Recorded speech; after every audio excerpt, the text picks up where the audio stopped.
नमस्कार दोस्तों, हमारे चैनल पर आपका दिन से स्वागत है। आज मैं लेकर आया हूं एक ऐसी कहानी जो आपको सोचने पर मजबूर कर देगी। अगर आपको सच से भरी, जिंदगी से जुड़ी और दिल को छू जाने वाली कहानियां पसंद आती है तो इस वीडियो को लाइक, शेयर और हमारे चैनल को सब्सक्राइब जरूर करिएगा, क्योंकि ऐसी ही कहानियां हम आपके लिए हर हफ्ते लेकर आते हैं। तो चलिए बिना देर किए शुरू करते हैं आज की कहानी, दो राहें एक मंजिल। भारत के एक छोटे से गांव सरसी में दो भाई रहते थे, रवि और मोहन। दोनों का घर मिट्टी का था, छप्पर टपकता था और घर में इतनी गरीबी थी कि कभी कभी रात का खाना भी नसीब नहीं होता था। मगर इस गरीबी में भी दोनों भाइयों की सोचें एक दूसरे से बिल्कुल अलग थीं। रवि, छोटा भाई, उम्र लगभग 18 साल, दुबला पतला, शांत स्वभाव का और पढ़ाई में इतना तेज कि गांव का मास्टर भी हैरान हो जाए। रवि का सपना था कि वह पढ़ लिखकर माँ बाप और पूरे गांव का नाम रोशन करे। वहीं दूसरी तरफ था उसका बड़ा भाई मोहन, उम्र 25 साल, पर अपने जीवन के 7 साल उसने शराब, नशे और गलत संगत में गवा दिए। उसे खेतों में काम करने में आलस लगता और रात में देसी शराब की बोतलें उसकी साथी बन जाती थी। माँ बाप का दिल रोज टूटता था। एक बेटा उम्मीदों का सूरज, दूसरा बर्बादी की अंधेरी गलियों में भटका हुआ। रोज की शुरुआत दो रास्ते। सुबह गांव का सूरज उगता। रवि अपनी पुरानी किताबें लेकर नदी किनारे पढ़ने बैठ जाता। मोहन उसी समय गांव की चौपाल पर जाकर शराबियों के साथ हंसी मजाक करता। गांव वाले भी दो तरह की बातें करते। रवि बड़ा समझदार है रे, पढ़ लिखकर कहीं बड़ा अफसर बनेगा। और फिर कहते, मोहन, अरे वो तो गया काम से, शराब ने दिमाग खा लिया उसका। रवि हर दिन कोशिश करता कि अपने भाई को समझाए, भैया प्लीज ये शराब छोड़ दो, मां पापा को देखो कितनी मुश्किल से गुजारा कर रहे हैं। लेकिन मोहन हंस देता, दुनिया समझा दे पर मुझे ये मजा छोड़ने को मत कह। जिंदगी 2 दिन की है, जी लेने दे। घर की हालत और मां बाप की परेशानी। उनके बापू जो पहले मजदूरी करते थे अब बीमार रहने लगे। दवाइयों के पैसे नहीं थे। मां दिन भर दूसरों के घर बर्तन मांजती ताकि दोनों बेटों को 2 वक्त की रोटी मिल सके। रवि अपना दुख छुपा लेता, पर मोहन पर कोई फर्क नहीं पड़ता। कभी कभी तो ऐसा होता कि मां ने रात में दाल बचा रखी हो और सुबह पता चले कि मोहन नशे में घर आकर खाना खा गया। रवि ने कई बार भूखे पेट स्कूल की परीक्षा दी, मगर उसके चेहरे पर कभी शिकायत नहीं होती। मोहन की बेवफाई और गलत संगत। मोहन की एक प्रेमिका थी, रीना। वो मोहन से बहुत प्यार करती थी, पर नशे की वजह से मोहन ने उसे धोखा दिया। उसने रीना की सोने की नथ उठाकर बेच दी ताकि शराब मिल सके। जब रीना को पता चला तो वह रोते हुए मोहन के घर पहुंची। मोहन, ऐसा क्यों किया तुमने? क्या हम दोनों का प्यार इतना सस्ता था? मोहन ने जवाब दिया, प्यार भी क्या करूं, मेरी हालत ही ऐसी है, आदतें छूटती नहीं। गांव वाले इस घटना के बाद मोहन से और भी दूर हो गए।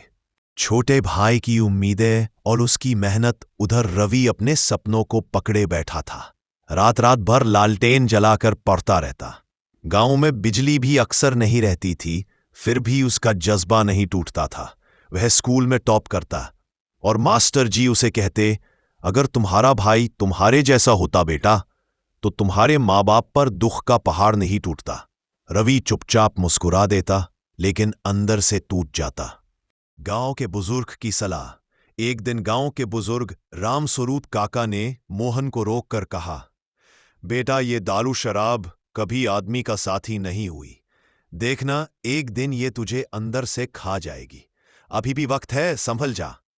मोहन ने फिर वही पुराना जवाब दिया, काका मुझे किसी की समझ की जरूरत नहीं। काका ने सिर हिलाया और बोले, तो फिर उस दिन का इंतजार कर जब तू खुद रोएगा कि काश मैंने सुना होता। टूटता परिवार और एक बड़ी घटना। एक दिन बापू की हालत ज्यादा बिगड़ गई। मां रोते रोते बोली, डॉक्टर को बुलाओ, कोई पैसे ले आओ। रवि दौड़ा, लेकिन मोहन नशे में सड़क किनारे पड़ा मिला। रवि ने उसे हिलाया, भैया उठो, पापा मर रहे हैं। मोहन की आंखें शराब से लाल थीं। वह लड़खड़ाते हुए बोला, मैं क्या करूं, मेरे पास क्या है? बापू को समय पर इलाज नहीं मिला और कुछ ही घंटों बाद उनका देहांत हो गया। घर में श्मशान जैसी चुप्पी छा गई। माँ फूट फूट कर रोई, मेरे पति को शराब ने मारा, लेकिन उनके हाथ से नहीं, मेरे बड़े बेटे की शराब ने मारा है। मोहन पहली बार अंदर तक कांप गया। मोहन का टूटना और जागना। उस रात मोहन अकेले चौपाल पर बैठा था। हवा ठंडी थी, पर उसके दिल में आग लगी हुई थी।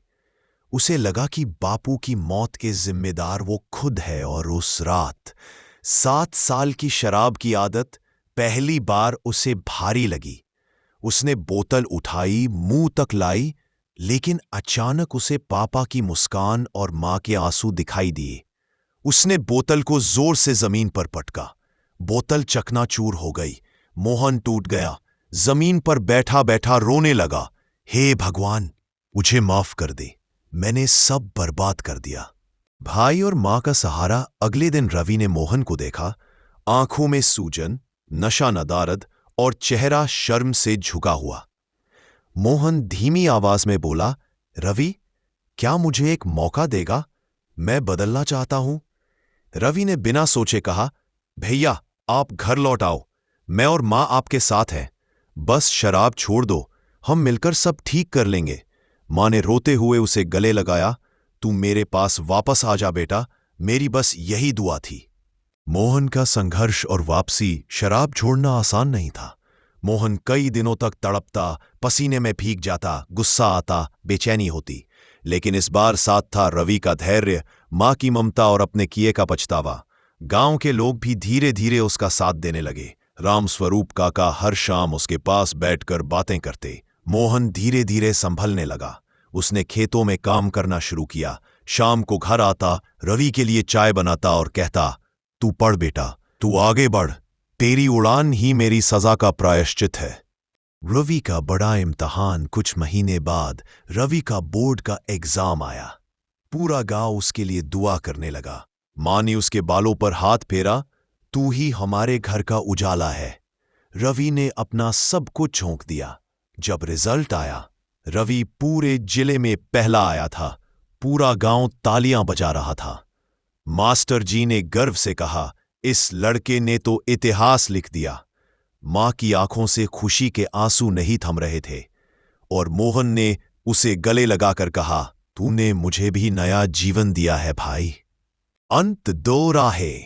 एक मंजिल। रवि शहर की बड़ी यूनिवर्सिटी में पढ़ने चला गया। मोहन खेती संभालने लगा। मां अब आराम करती थी। मोहन ने कभी दोबारा शराब को हाथ नहीं लगाया।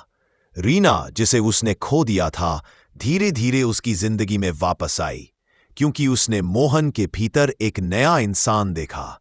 घर में खुशियां लौट आईं। गरीबी हल्की थी, पर दिल बहुत अमीर हो चुके थे। और कहानी एक संदेश देकर खत्म होती है। जिंदगी 2 राहें देती है, एक समझदारी की, एक बर्बादी की।